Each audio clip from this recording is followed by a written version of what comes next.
Assalamualaikum warahmatullahi wabarakatuh. Yang terhormat Ibu Aminah HJS MPD selaku dosen penguji munakosah.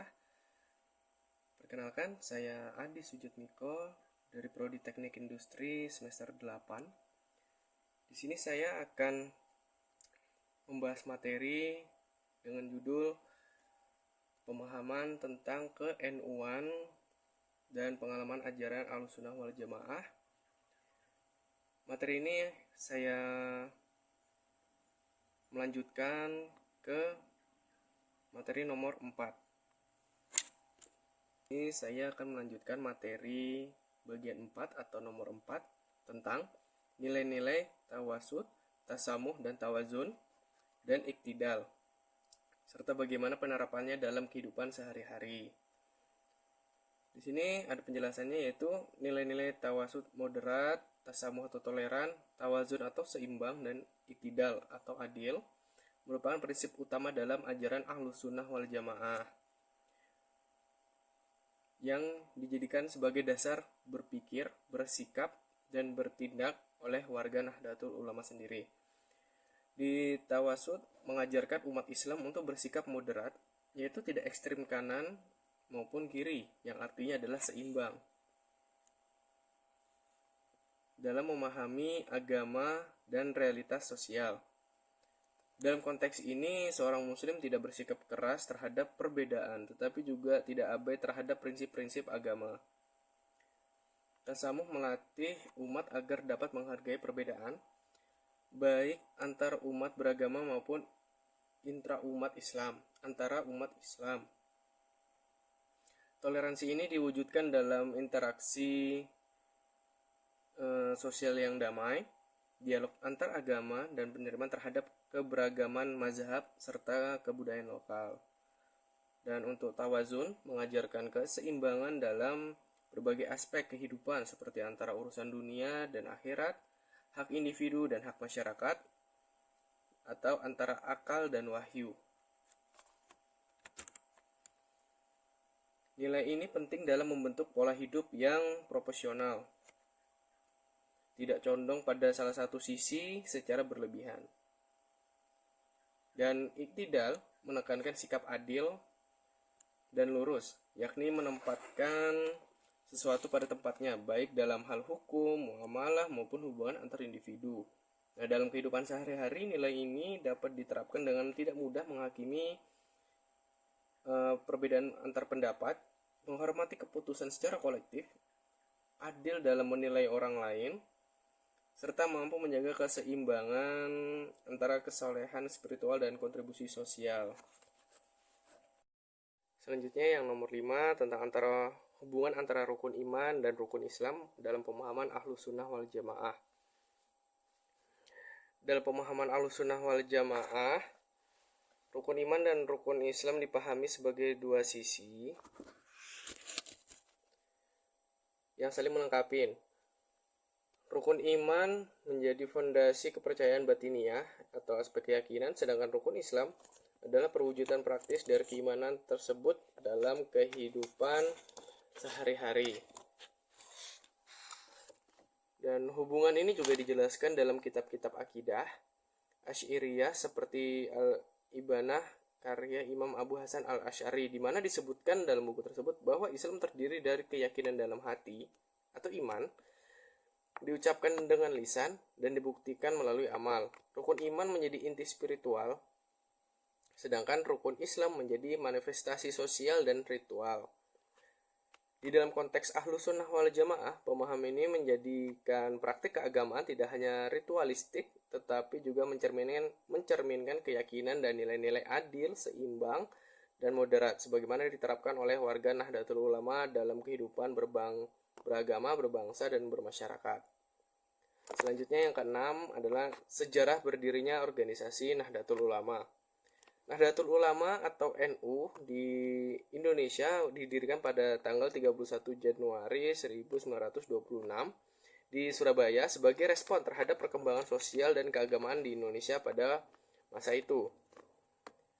Organisasi NU sendiri lahir dari kebutuhan untuk mempertahankan ajaran Islam yang moderat dan tradisional di tengah munculnya aliran-aliran baru yang lebih radikal dan eksklusif. Nahdlatul Ulama dibentuk oleh para ulama yang menginginkan adanya wadah untuk menjaga kemurnian ajaran Ahlus Sunnah wal Jamaah di Indonesia. Di antara tokoh utama pendirinya adalah Kiai Haji Hashim Asy'ari yang juga menjadi salah satu ulama besar dalam sejarah Indonesia. Sejarah awalnya berdirinya Nahdlatul Ulama berfokus pada pengembangan pendidikan Islam tradisional melalui pesantren serta memperjuangkan kemerdekaan Indonesia dan mendukung pemerintah Republik Indonesia pada tahun 1945.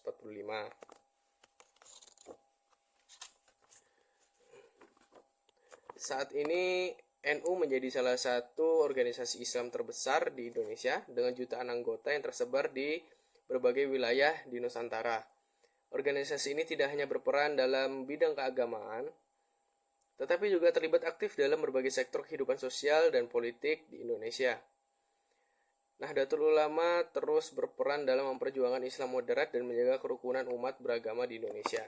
Baik, selanjutnya yang ketujuh, yaitu tokoh-tokoh penting di NU, Nahdlatul Ulama. Nahdlatul Ulama sebagai organisasi keagamaan terbesar di Indonesia memiliki banyak sekali tokoh berpengaruh dalam bidang keilmuan, pendidikan, sosial, serta politik. Mereka tidak hanya membentuk fondasi keislaman yang moderat dan toleran, tetapi juga berperan besar dalam sejarah kemerdekaan dan pembangunan bangsa. Berikut beberapa tokoh Nahdlatul Ulama, antaranya adalah Kiai Haji Hashim Asy'ari selaku pendiri NU, ulama besar dari Jombang yang merumuskan prinsip-prinsip Ahlus Sunnah wal Jamaah dan menjadi pelopor pendidikan pesantren berbasis akidah moderat. Selanjutnya ada Kiai Haji Wahid Hashim, yaitu putra dari Kiai Haji Hashim Asy'ari. Beliau merupakan tokoh pembaharu pendidikan, pesantren, dan Menteri Agama pertama di Republik Indonesia. Selanjutnya ada Kiai Haji Abdurrahman Wahid atau yang biasa disebut dengan Gus Dur. Beliau merupakan Presiden keempat Republik Indonesia, seorang cendekiawan dan tokoh pluralisme. Selanjutnya Kiai Haji Idham Khalil, Ketua Umum PBNU terlama dan tokoh politik penting yang pernah menjabat sebagai Wakil Perdana Menteri. Lalu ada Kiai Haji Muhammad Ma'ruf Amin. Beliau merupakan Wakil Presiden Republik Indonesia pada tahun 2019 hingga 2024 kemarin. Beliau merupakan ulama fikih kontemporer dan mantan Rais Am PBNU. Selanjutnya ada Kiai Haji Mustafa Bisri atau Gus Mus. Beliau merupakan budayawan, penyair, dan tokoh NU yang aktif dalam dakwah kultural. Selanjutnya ada Kiai Haji Yahya Khalil Stakuf, yaitu beliau merupakan Rais Am PBNU yang saat ini, dan beliau juga merupakan tokoh dialog antar agama di tingkat dunia atau internasional. Dan juga tokoh-tokoh NU yang berada di Kalimantan Timur itu ada Kiai Haji Zaini Naim, merupakan ulama senior Kaltim yang dikenal dengan dakwah aswajanya serta pengembangan pesantren di wilayah Samarinda. Ada juga Kiai Haji Muhammad Yusuf Hasan, merupakan tokoh pendidik dan pembina pesantren yang berada di Kukar atau Kutai Kartanegara. Selanjutnya ada Kiai Haji Anwar Syahrani, merupakan tokoh ulama dan salah satu pendiri NU di wilayah Bontang. Selanjutnya ada Kiai Haji Ali Badawi. Beliau aktif membina Nadliyin Muda dan memperkuat kaderisasi Nahdlatul Ulama di Balikpapan. Selanjutnya ada Kiai Haji Syahril Samad, pengasuh pesantren dan aktivis NU yang sering menjadi rujukan keagamaan masyarakat lokal.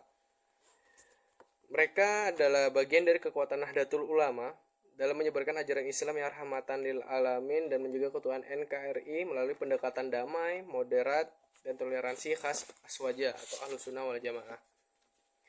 Kemudian yang ke-8 selanjutnya adalah kontribusi NU terhadap negara dan dunia. Nahdlatul Ulama memiliki kontribusi historis dan strategis yang besar terhadap Negara Kesatuan Republik Indonesia. Sejak masa perjuangan kemerdekaan, Nahdlatul Ulama selalu aktif dalam mendukung proklamasi 1945 dan turut mempertahankan kemerdekaan melalui revolusi jihad yang dikeluarkan oleh Kiai Haji Hasyim Asy'ari pada tanggal 22 Oktober 1945 yang menjadi dasar perlawanan fisik terhadap penjajahan Belanda di Surabaya. Secara global, Nahdlatul Ulama menjadi simbol Islam moderat yang menonjolkan nilai-nilai perdamaian, toleransi, dan koeksistensi antar agama. Organisasi ini aktif di forum-forum internasional seperti Religion for Peace dan G20 Religion Forum dengan membawa nilai-nilai Islam ke Nusantara yang damai dan bersahabat. Pendekatan trilogi ukhuwah atau persaudaraan keislaman, kebangsaan, dan kemanusiaan menjadi basis NU dalam mendiplomasikan Islam Indonesia ke dunia, sehingga peran NU dapat memperjuangkan perdamaian dan mencegah ekstremisme religius mendapatkan pengakuan internasional. Selanjutnya yang ke-9, amaliyah yang dilakukan oleh warga NU atau Nahdlatul Ulama.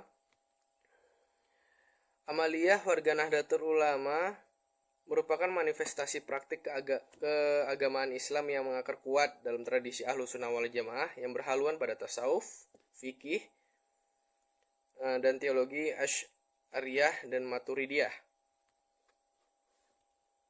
Di antara amaliyah yang lazim diamalkan oleh warga Nahdlatul Ulama sendiri meliputi seperti tahlilan, yasinan, istighosah, manakiban, sholawatan, ziarah kubur, hingga perayaan Maulid Nabi. Selain berdimensi spiritual, amaliyah tersebut juga memiliki fungsi sosial seperti mempererat tali persaudaraan, menjaga warisan budaya Islam Nusantara, serta menjadi sarana dakwah kultural. Misalnya, kegiatan tahlilan di masyarakat NU sering digunakan sebagai media penguatan nilai-nilai Islam moderat dan alat deradikalisasi paham ekstrim. Selanjutnya, yang ke-10 atau yang terakhir tentang adalah amaliyah warga NU yang sudah diterapkan oleh penulis, yaitu saya. Saya sebagai warga NU dalam kehidupan sehari-hari juga melakukan seperti tradisi yang sudah biasa dijalankan, yaitu seperti tahlilan, yaitu membaca doa bersama untuk mendoakan orang yang telah meninggal, dan juga mengikuti Maulid Nabi sebagai bentuk kecintaan kepada Nabi Muhammad SAW di bulan kelahirannya. Kesimpulan dari yang saya dapatkan itu adalah Ahlus Sunnah wal Jamaah merupakan ajaran yang sangat mendalam dan integral dalam kehidupan beragama masyarakat Indonesia. Dengan Nahdlatul Ulama sebagai organisasi yang memegang peranan penting dalam penyebarannya, dimulai dari pemahaman aswaja yang telah dirumuskan oleh para ulama dan dipelajari secara mendalam, Nahdlatul Ulama berhasil mengembangkan dan menjaga ajaran ini melalui berbagai amaliyah dan tradisi yang diterapkan dalam kehidupan sehari-hari. Kontribusi NU atau Nahdlatul Ulama tidak hanya terbatas pada ranah keagamaan, tetapi juga memberikan dampak yang signifikan terhadap kehidupan sosial dan politik di Indonesia. Baik, sekian penjelasan saya tentang pemahaman ke-NU-an dan pengamalan